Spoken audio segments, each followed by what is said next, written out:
o sabihin tumindig ka at lumakad.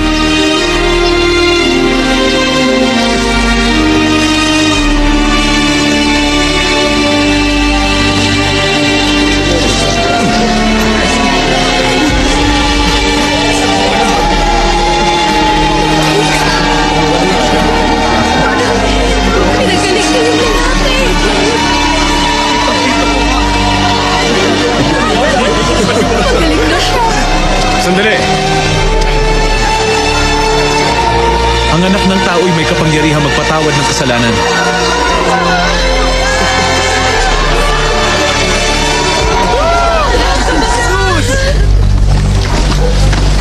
Hintay!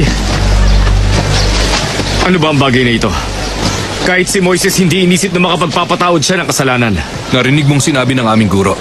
At anong kapangyarihan ang akala niyang meron siya? Kapangyarihan niya mismo. Kalapastanganan yon. Tanging Diyos lang ang makapagpapatawad. Maaari siyang batuhin hanggang mamatay dahil sa kasinungalingang ito. Simula pa lamang ito.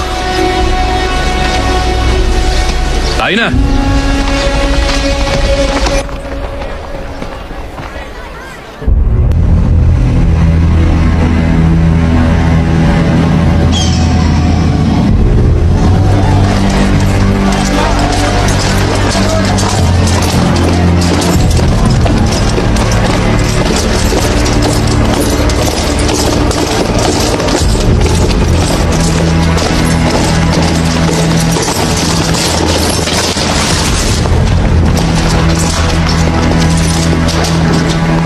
Pagbati, Pinuno.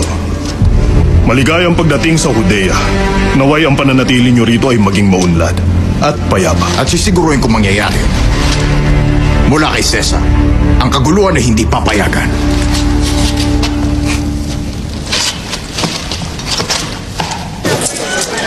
Akin ang bayad. Sige na. Ito po. Susunod. Mabilis na. Ito lang lahat. Yan Bayad naman mo. po. Lahat na mga buwis ay dapat bayaran ng buo!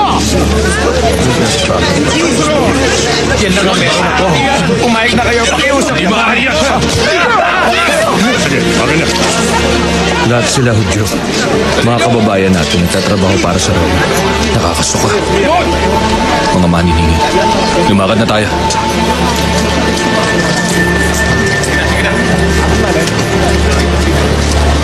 Mga salot silang lahat.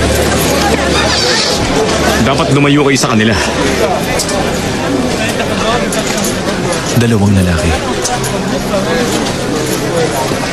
Pumanik sa templo para magdasal.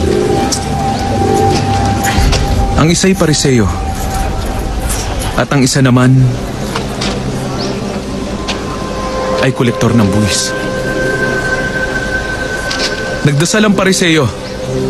Panginoon, nagpapasalamat akong hindi ako tulad ng iba. Magnanakaw, mga ngalunya,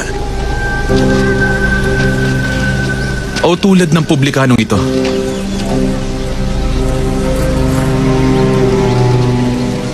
Samantalang ang kolektor ay hindi man lang makatingin sa langit.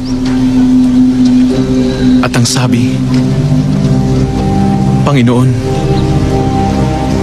mahabag po kayo sa akin. Ako'y makasalanan.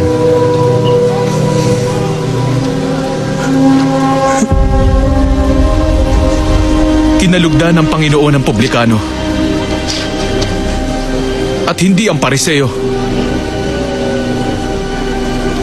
Sapagkat ang nagpapakataas ay ibababa. At sino mang nagpapakumbaba ay itataas. Mateo, halika.